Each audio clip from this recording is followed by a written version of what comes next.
Ya kami akan tetap, menampung semua aspirasi, masukan dari masyarakat dan, kami minta, masukan dari semua, masyarakat untuk membantu memperbaiki kinerja dari DPR untuk bisa sama-sama kita perbaiki dan, dalam membangun bangsa dan negara. Sekarang kalian mengatakan bahwa kita akan mendengarkan aspirasi dari masyarakat. Kita akan melaksanakan aspirasi dari masyarakat tanpa menjelaskan aspirasi apa yang kalian maksud, aspirasi apa yang kalian dengar dari masyarakat. Sudah terlalu banyak kata-kata kosong, janji-janji kosong yang dilemparkan kepada kita semua dan tidak ditepati.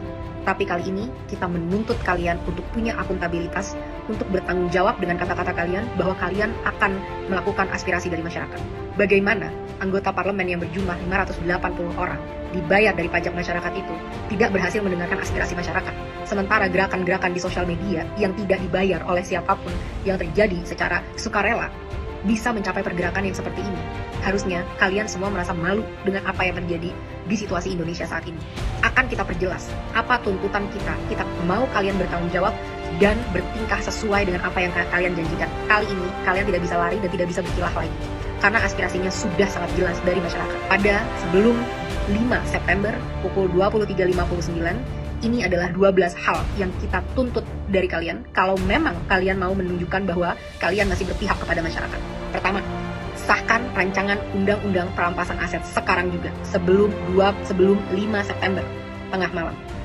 Kedua, pecat anggota DPR yang terbukti menghina rakyat, Ahmad Syaroni, Deddy Sitorus, Bambang Pacul, dan yang lain-lain itu yang berjoget-joget di parlemen. Mereka yang hanya mewakili kepentingan partai politik dan tidak kredibel untuk merepresentasikan kita, apalagi membuat kebijakan-kebijakan. Kita minta KPK, pahlawan kita, untuk segera cek seluruh harta dan aset mereka. Apakah itu didapat dari uang yang benar-benar legal atau ada permainan-permainan dari harta-harta tersebut. Crazy rich itu tidak mungkin bisa sekaya itu tanpa melakukan hal-hal yang tidak dibenarkan secara hukum.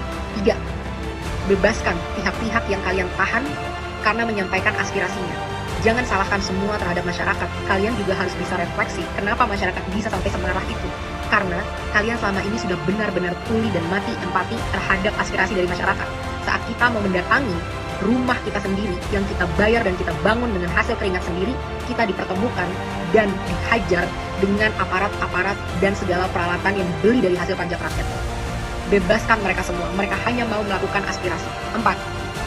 Reformasi DPR. Kalau memang kalian tidak mau DPR dibubarkan, maka reformasi habis-habisan bagaimana cara kalian bekerja.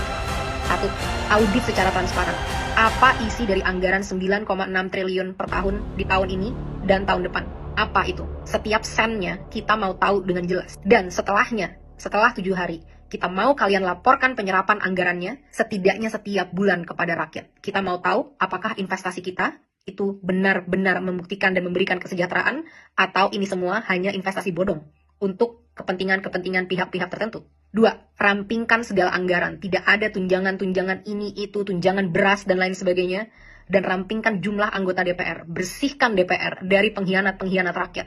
Pengkhianat-pengkhianat bosnya sendiri. Potong semua anggaran yang tidak urgent untuk kesejahteraan masyarakat. Rapat-rapat, kunjungan kerja ke luar negeri, patwal, dan semua itu tidak ada hubungannya dengan kesejahteraan masyarakat. Hentikan budaya gila hormat, karena kalian semua adalah karyawan. Bertingkahlah seperti karyawan. Ketiga, tolak mantan napi korupsi sebagai anggota DPR ataupun anggota BUMN. Tidak ada lagi penghargaan terhadap pengkhianat bangsa yang merampok kekayaan rakyat. 4. Hapuskan semua perlakuan istimewa yang menciptakan kesenjangan antara rakyat dan parlemen, yang membuat parlemen mati empatinya dan tidak mampu membuat kebijakan yang berpihak kepada rakyat. Contohnya, bayar pajak tidak boleh lagi ditanggung oleh APBN, harus ditanggung oleh individu. Kita tidak mau lagi melihat ada pengawalan khusus terhadap anggota parlemen. Mereka harus bertingkah layaknya masyarakat. Semua hidup kita urgent, apalagi kita yang bayarin gaji kalian dan infrastruktur dan operasional keberlangsungannya negara ini. Kita yang lebih penting dibanding kalian. Transportasi, tidak ada tunjangan mobil, cukup tunjangan untuk naik transportasi umum. 4.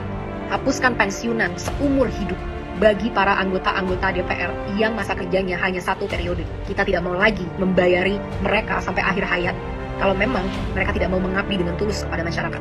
Kedepannya, kita mau KPK atau BPK untuk meninjau dan memeriksa harta dari segala anggota DPR, dan kita mau transparansi yang besar-besaran.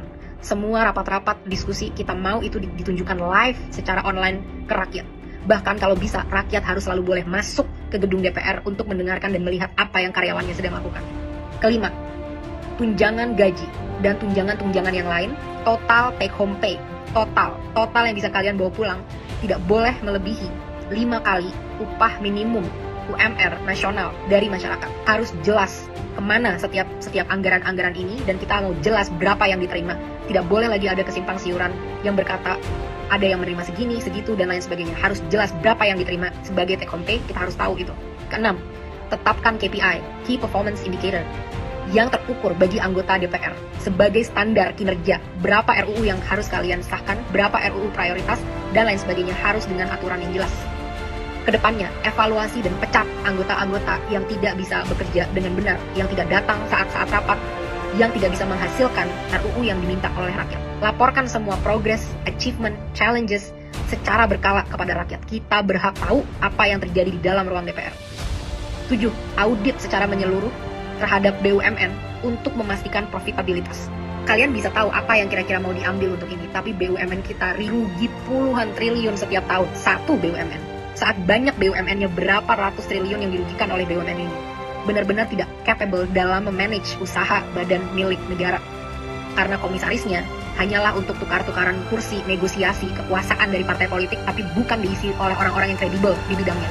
8. Batalkan rencana kenaikan pajak yang sudah sangat memberatkan masyarakat, termasuk rencana kenaikan BPJS kepada masyarakat. Berhenti mencekik dan memeras kita, saatnya kalian bekerja. 9. Adili pembunuh pahlawan kita, Afan, seberat-beratnya. Aparat harus tahu konsekuensi apabila mereka menggunakan power di jalan yang salah.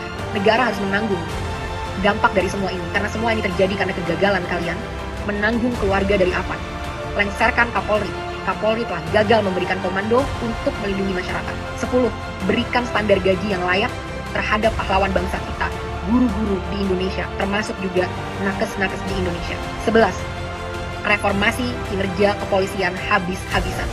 Mereka harus profesional, berpihak dan berempati kepada rakyat, punya kemampuan emosi yang baik, sehingga tidak menyalahgunakan senjata sebesar itu yang mereka punya.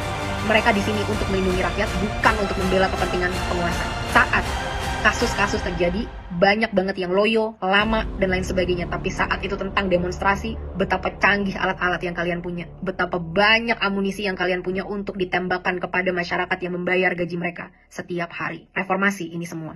Aspirasi sudah sangat jelas. Kalian punya 7 hari untuk bisa mewujudkan ini kalau memang kalian pantas memegang kedaulatan rakyat.